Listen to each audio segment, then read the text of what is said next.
Salut à tous, c'est Falek, j'espère que vous allez bien et aujourd'hui on se retrouve encore pour un épisode de Bundesliga, la série de l'été où on va passer en revue chaque club de Bundesliga avant la saison 2025-2026 et aujourd'hui on parle déjà du RB Leipzig. Parce que clairement si cette série avait été faite les années précédentes, jamais de la vie on parlerait du RB Leipzig 7ème. Mais on n'oublie pas que dans cette vidéo, vous pouvez gagner soit un maillot de Bundesliga ou de Zweite Bundesliga. Il vous suffit juste de participer. N'hésitez pas, le tirage au sort aura lieu le 22 août. Je vous souhaite bonne chance et nous, on va parler tout de suite du RB Leipzig. Encore un gros morceau.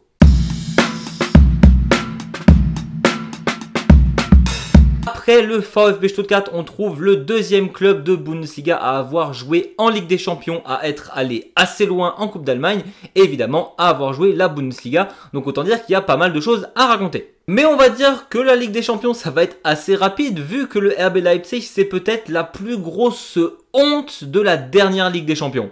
Alors oui, par contre, on va être clair et je vais être gentil avec eux pendant, allez, 5 secondes. Au niveau du tirage au sort, les gars, ils n'ont pas été gâtés. Les 3 premiers matchs, l'Atlético Madrid, la Juventus de Turin et Liverpool. Tu joues 3 gros clubs dès l'entrée. Donc autant dire que c'était compliqué. Même quand c'est aussi compliqué et que tu es le RB Leipzig et ça fait des saisons maintenant que tu joues avec des champions, tu sais un peu gérer ce genre de match ou au moins en gagner un sur les 3, c'était sûr. Ils ont perdu les 3. Ils ont perdu les 3 avec la manière, c'est-à-dire qu'ils étaient littéralement dans tous les matchs. Ils ont juste perdu d'un but chaque match qu'ils ont joué. Le premier match contre l'Atlético Madrid, c'est simple, ils doivent le gagner, c'est une honte qu'ils le perdent. Ils ont perdu à la toute fin alors qu'ils étaient meilleurs sur tout le match. Et bon, tu te dis, allez, c'était l'Atlético Madrid, c'est une erreur de parcours, t'étais meilleur, mais tu perds. Contre Turin, le match d'après, tu mènes au score, tu es meilleur. Pareil, on parle d'une équipe qui domine le match. Tu mènes 2-1.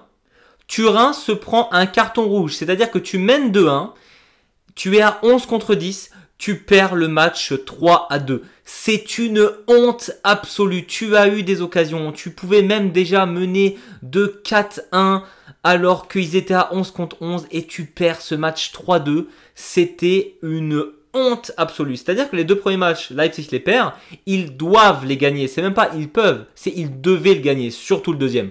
Bon, et après, tu perds contre Liverpool 1-0. Franchement, des gens bien ont perdu contre Liverpool cette saison. Ça arrive. Et bon, ça passe encore. Tu perds tes 3 premiers matchs contre des grosses équipes, même si tu devais gagner quelques matchs. C'est simple, sur les 8 matchs, Leipzig en a gagné 1. Ils se sont pas dit qu'ils allaient se rattraper contre des plus petits clubs. Leipzig, au niveau de cette compétition de la Ligue des Champions, ils ont fini derrière le Sparta Prague et derrière le Sturm Graz. Leipzig est derrière ces clubs-là dans le classement. Ce n'est pas normal une victoire sur 7 matchs. C'est même pas une victoire sur 7 matchs, c'est 7 défaites sur 8 matchs. C'est comme ça que se terminera ta phase de poule, sûrement la plus pourrave que tu n'aies jamais pondue. Vraiment, là, c'était juste la honte pour la Bundesliga. Mauvaise image de Leipzig. Au moins, Stuttgart s'est donné la peine d'essayer de gagner. Et d'ailleurs, en parlant de ce VfB Stuttgart qui essayait de gagner, ils t'ont aussi battu en Coupe d'Allemagne. En demi-finale, certes, Leipzig a eu un très beau parcours, mais ils ont perdu contre Stuttgart et donc tu as un parcours absolument honteux en Ligue des Champions et tu échoues aux portes des finales.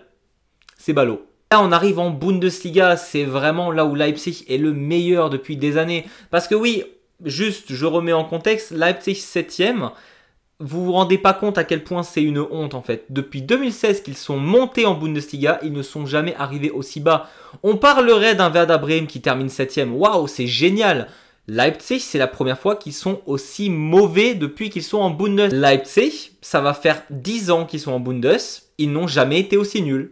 Donc désolé, faire une campagne aussi mauvaise en Ligue des Champions et être 7ème en Bundesliga, c'est pas bon quand t'es Leipzig. C'est pas les mêmes standards si tu as un FC Augsburg ou un RB Leipzig. En fonction du budget, on n'attend pas les mêmes choses de toi. Pour autant, on avait parlé de Borussia Mönchengladbach qui jouait à pile ou face pour savoir s'ils allaient gagner ou perdre. Mais au niveau inconstance, le RB Leipzig, c'est pire. C'était même pas un pile ou face.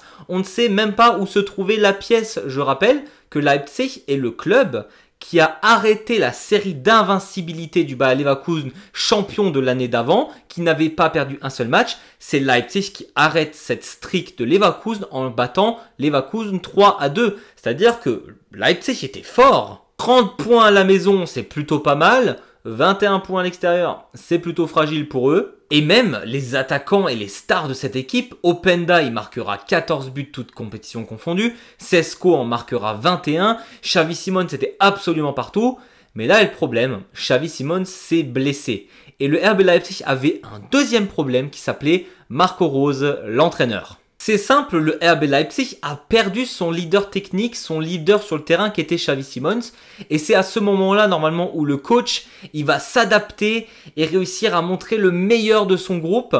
Et ben pas Marco Rose, parce que même s'il y avait plein d'autres super bons joueurs, vu qu'il n'y a pas de tactique, vu que c'était Xavi Simons qui faisait tout, et ben tu sombres, et le RB Leipzig a sombré en Bundesliga. Même moi qui ne suis pas forcément enthousiaste face à cette équipe du RB Leipzig, je pensais qu'ils allaient au moins rester en haut.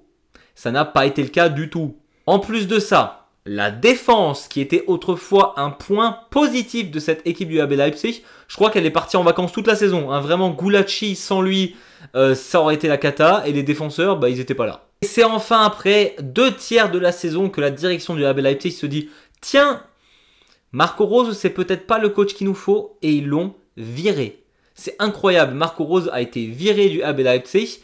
Mais même là, ça n'allait toujours pas parce que l'intérimaire, c'était pas ouf non plus. Et en plus de ça, pour rajouter encore une petite cerise sur le gâteau, tu as des tensions énormes autour du RB Leipzig parce que tu as Jürgen Klopp qui rejoint le projet sportif Red Bull.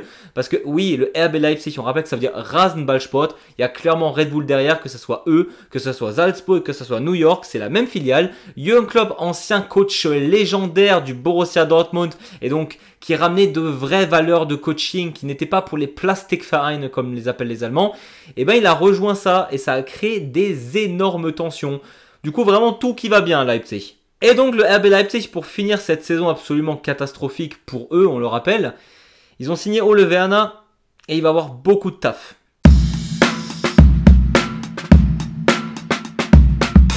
On arrive au point fort et au point faible et on le sait tous, le RB Leipzig depuis toujours est une équipe offensive avec une très bonne défense.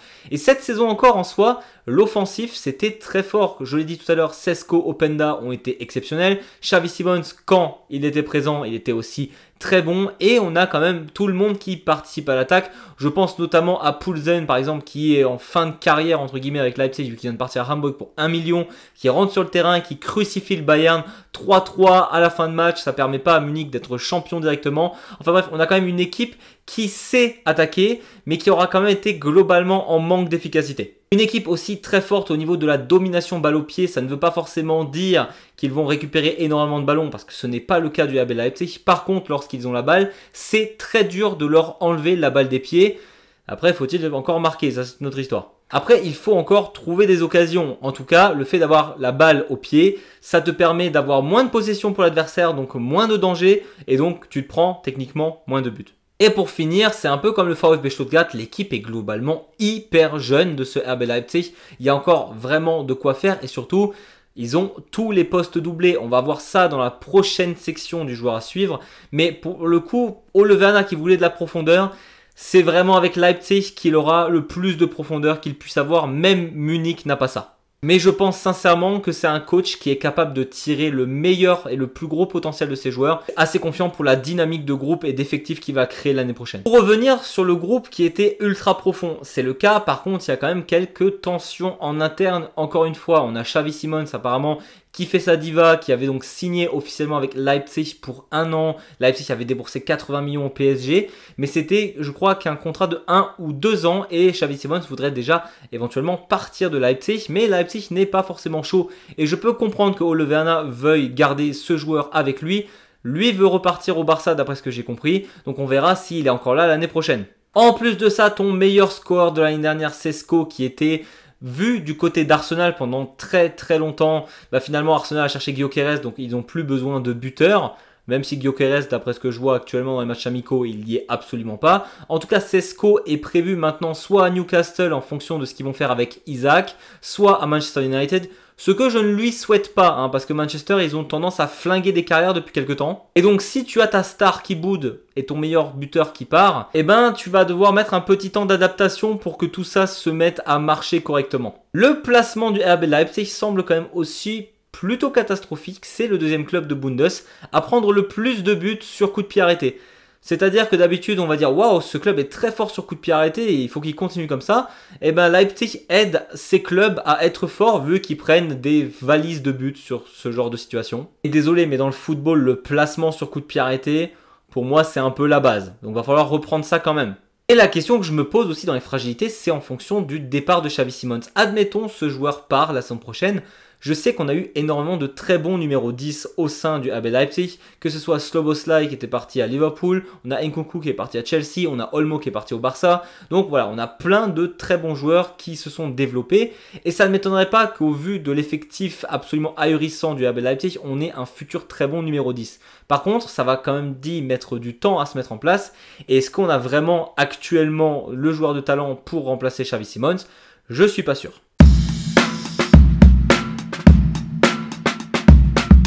Du côté du RB Leipzig, on a un club qui a des postes doublés sur chaque position. On a un club qui a aussi fait confiance à ses U19. Je crois qu'on a 4 ou 5 U19 qui montent chez les pros, en tout cas au minimum pour s'entraîner avec eux. Plus de ça, on a quand même quelques transferts qui ont été faits. Donc vraiment, le RB Leipzig n'a pas à s'en faire au niveau du nombre de joueurs. Ils ont clairement ce qu'il faut. Maintenant, à voir si Ole Werner, qui était déjà peu friand des jeunes joueurs au Werder Bremen, va enfin laisser sa chance aux plus jeunes à Leipzig. Je pense qu'il n'aura de toute façon pas le choix et que Leipzig ne lui laissera sûrement pas le choix parce que la pression que tu prends du RB Leipzig, c'est pas la même qu'au Werder Bremen. Mais on a Diomande et Vermeeren qui sont venus tous les deux pour 20 millions. Oui, d'ailleurs là, niveau budget, on oublie tout ce qu'on a vu avant. Le RB Leipzig est encore un cran au-dessus. On a Banzuzi qui est venu pour 16 millions, Maximovic pour 14 millions, voilà. Pas mal de renforts pour Ole Werner et le RB Leipzig. Mais le joueur que j'ai envie de plus suivre l'année prochaine au RB Leipzig, c'est Bakayoko, joueur qui est arrivé tout droit du PSV Eindhoven. Et pour une fois que je connais vraiment un joueur qui vient d'arriver d'une autre ligue, je suis content. Bakayoko, c'est un joueur que j'avais déjà suivi un petit peu auparavant, vu que je suivais un peu de loin ce que faisait le PSV Eindhoven et l'Ajax Amsterdam et le Feyenoord, forcément avec les ligues européennes. Et Bakayoko, c'est un joueur qui m'avait déjà énormément impressionné.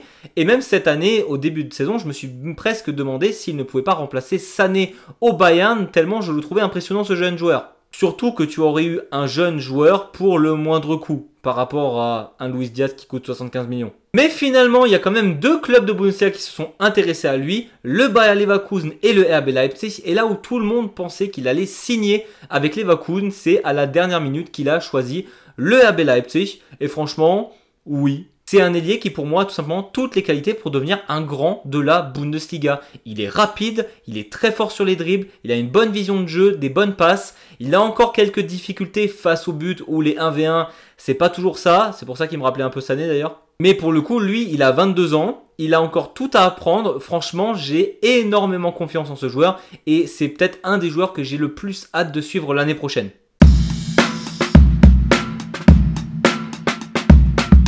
On arrive à mes prédictions et on peut clairement dire que c'était la pire saison du RB Leipzig depuis leur arrivée en Bundesliga. Ils ont fini 7e, ne joueront pas l'Europe l'année prochaine, ont enfin changé de coach pour vraiment un coach que j'estime être qualitativement meilleur pour l'avoir eu assez longtemps dans mon club. Même en cas de départ de cadres comme Xavi Simons ou Sesko, je suis certain que le RB Leipzig va faire ce qu'il faut déjà pour retrouver le top européen. Ils veulent jouer la Ligue des Champions, c'est le minimum pour ce club-là.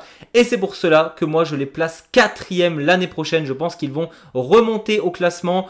Ils vont du coup ne pas avoir la fatigue de la Ligue des Champions. Ils vont pouvoir se concentrer à 100% sur la Bundesliga. Et même en cas de grosse perte, ils ont toujours un effectif ultra profond et très très fort. Le RB Leipzig, c'est minimum 4e l'année prochaine. Et je pense que si Ole Werner arrive à peaufiner son effectif d'ici l'année prochaine, il faudra faire très attention à eux lors de la saison 2026-2027. Voilà, c'était tout pour moi. J'espère que cette vidéo vous a plu. N'hésitez pas à mettre un gros pouce vers le haut, à me donner votre avis sur le RB Leipzig, à vous abonner et à commenter. Nous, on se retrouve demain pour un nouvel épisode et on va enfin s'attaquer aux places européennes. Et d'ici là, je vous dis, servus!